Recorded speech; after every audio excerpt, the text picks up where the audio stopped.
अगर आप थंबनेल देखकर इस वीडियो पर आए हो तो बिल्कुल एकदम सही आए हो, क्योंकि आज इस वीडियो में मैं आपको बताने वाला हूँ आपके ग्रेजुएशन के बाद में नंबर 1 ऑप्शन आपके लिए क्या होने वाला है। ग्रेजुएशन आपने किसी भी फील्ड में कर लिया है, आपने बीएससी किया है, चाहे तो बायो साइंस से किया है, लाइफ साइंस से किया है, फिजिक्स, केमिस्ट्री, मैथमेटिक्स, आपका स्टैटिस्टिक्स, किसी भी सब्जेक्ट से कर लिया, आपने अपना बीएससी कर लिया, आपने बीए कर लिया, बीबीए कर लिया, बीसीए कर लिया, या कोई भी ग्रेजुएशन आपने कर लिया है। अब आपको जानना है कि नंबर 1 ऑप्शन कौन सा होने वाला है।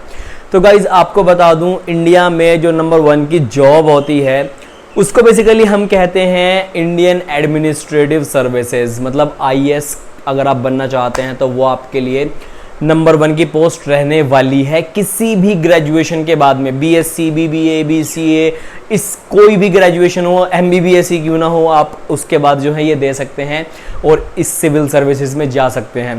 बेसिकली इसमें जाने के लिए आपको एग्जाम देना पड़ता है, सिविल सर्विसेज एग्जामिनेशन CSE, जिसको यूपीएससी कंडक्ट कराती है। इसका पूरा एक मेथड है किस तरह से आप आईएएस बन सकते हैं। उस मेथड को बताने के लिए आपको मुझे अपने कंप्यूटर स्क्रीन पर लेकर चलना पड़ेगा। तो दोस्तों अभी आ गए हम अपने कंप्यूटर स्क्रीन के ऊपर और अब मैं आपको सिंपल 4 स्टेप्स में बताने वाला हूं पूरा प्रोसीजर कि आप आईएएस ऑफिसर कैसे बन सकते हैं। स्टेप नंबर 1 से हम शुरू करते हैं। पहला स्टेप है आपका जो अंडर ग्रेजुएशन है ये आपका कंप्लीट होना चाहिए। अगर आप अपना किसी भी सब्जेक्ट में किसी भी यूजीसी अप्रूव्ड यूनिवर्सिटी या कॉलेज से अपना ग्रेजुएशन कंप्लीट कर लेते हैं तो आप एलिजिबल हो जाते हैं इस एग्जामिनेशन के लिए, आप अपने आईएएस ऑफिसर बनने के लिए। तो ये थी एलिजिबिलिटी, प्लस इसमें एज क्राइटेरिया भी कुछ है, वो आप ज़्यादा जानकारी के लिए वेबसाइट पर जा सकते हैं। मैं अभी सिंपल 4 स्टेप्स बताता हूँ। दूसरा जो स्टेप है वो है हमारा प्रिपरेशन। चलो प्रिपरेशन की अगर बात चल रही है तो आपका मेरा यहाँ से कुछ फ़ायदा करवाना ज़रूर बनता है। अगर आप प्रिपरेशन करना चाहते हैं किसी भी तरह की अनअकैडमी के ऊपर, बेसिकली स्पेशली यूपीएससी वालों के लिए, सिविल सर्विसेज एग्जामिनेशन के लिए, तो आपको यहाँ से पूरा 5 नहीं, 10 नहीं, 15 नहीं, पूरा 20% का ऑफ मिल रहा है 22 अगस्त से लेकर 26 अगस्त तक, प्लस सब्सक्रिप्शन और आइकॉनिक सब्सक्रिप्शन दोनों के ऊपर। आपको सिंपली क्या करना है, कोड यूज़ करना है चॉक टॉक 10 और ये सब्सक्रिप्शन आपको ले लेना है अगर आप आईएएस ऑफिसर बनना चाहते हैं। तो ये one of the best platform है यूपीएससी CSE की प्रिपरेशन के लिए। साथ ही में फिजिकल नोट्स जो हैं अभी 26 अगस्त तक मिल रहे हैं आपको, प्लस और जो आपका ये प्लस कॉम्बो सब्सक्रिप्शन होते हैं उस पर, उसके बाद जो है वो आइकॉनिक सब्सक्रिप्शंस में भी आपको मिलेंगे। तो आप फटाफट 26 तारीख तक आपका प्लस सब्सक्रिप्शन लेकर भी फिजिकल नोट्स जो हैं वो ले सकते हैं 26 अगस्त से पहले। प्लस कुछ बैचेस स्टार्ट हो रहे हैं, नए बैचेस 25 अगस्त से यूपीएससी CSE के लिए। इसमें आपको प्रीलिम्स, मेंस वगैरह की कुछ इंटीग्रेटेड बैचेस वगैरह हैं। आपको ज़्यादा जानकारी के लिए वेबसाइट पर जाना है, पूरा डिटेल्स वहाँ पर मिल जाएंगी। इसमें मतलब पूरा जितना भी GS वगैरह की बुक्स का होता है, लेटेस्ट सिलेबस के ऊपर हिंदी इंग्लिश में सारी बुक्स अवेलेबल हैं और अच्छे टीचर्स भी आपको यहाँ से मिलेंगे। उसके बाद में आप जानते हैं कि क्यों चूज़ कर सकते हैं आप अनअकैडमी को, क्योंकि यहाँ पर बहुत सारे एजुकेटर्स हैं, फ्लेक्सिबिलिटी है कोर्स को चेंज करने की, अनलिमिटेड डाउट सेशंस हैं, कोई आपको लिमिट नहीं है व्यूज़ की, कितने भी लेक्चर्स देख सकते हैं आप, नोट्स मिल जाएंगे आपको, प्रिंटेड नोट्स मिल जाएंगे, end to end preparation, live mentorship और डेली प्रैक्टिस पेपर्स भी आपको यहाँ से मिलते हैं।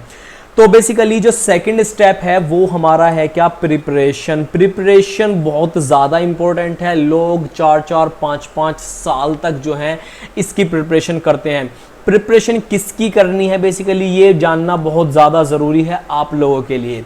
तो अगर आप एक आईएएस ऑफिसर बनना चाहते हैं तो आपको ये नाम बहुत ज़्यादा फ्रीक्वेंटली सुनने को मिलता होगा, यूपीएससी। इसका मतलब होता है यूनियन पब्लिक सर्विस कमीशन।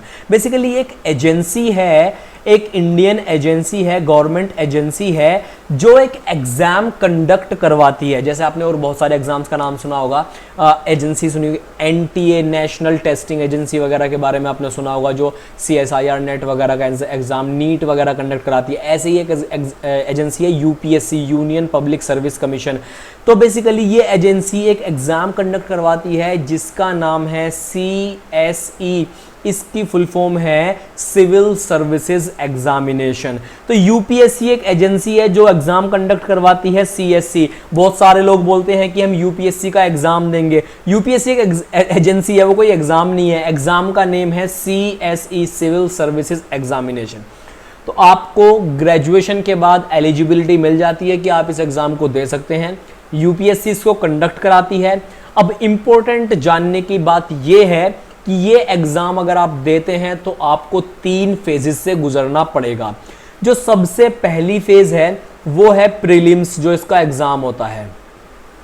इस एग्जाम को 2 फेजेस में कंडक्ट कराया जाता है और एक फेज होती है इंटरव्यू की। तो पहले वाले को बोलते हैं प्रीलिम्स, दूसरे को बोलते हैं सिंपल लैंग्वेज में मेंस, और जो थर्ड स्टेप इसका है, इस थर्ड वाले पॉइंट का सीएसई एग्जाम का, वो है इंटरव्यू।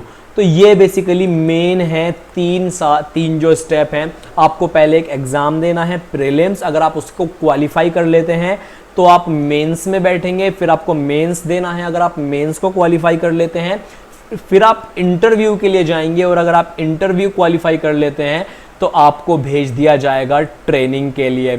इसका मतलब अब आप आईएएस ऑफिसर बिल्कुल बनने की राह पर चले गए हैं। आपकी ट्रेनिंग होगी, ट्रेनिंग के बाद आपको जो है कहीं पर पोस्ट दे दी जाएगी कि अब आप आईएएस ऑफिसर बन सकते हैं, आप एडमिनिस्ट्रेटिव सर्विसेज का काम संभालिए। तो ये बहुत सिंपल से 3 आपका एक स्टेप हो गया। एलिजिबिलिटी कंप्लीट हो गई, आपकी यूजी प्रिपरेशन हो गया, यूपीएससी हो गया, और मतलब इसके बारे में आपने जान लिया। और जो इसका नेक्स्ट स्टेप वो ये है कि आपको इंटरव्यू देना है, जो बिल्कुल फाइनल स्टेप है। हालांकि मैंने इसको इसमें इंक्लूड कर दिया है। तो बेसिकली ये है कुछ स्टेप्स जिनको आप पास करके आईएएस ऑफिसर बन सकते हैं और इंडियन एडमिनिस्ट्रेटिव सर्विसेज में जा सकते हैं।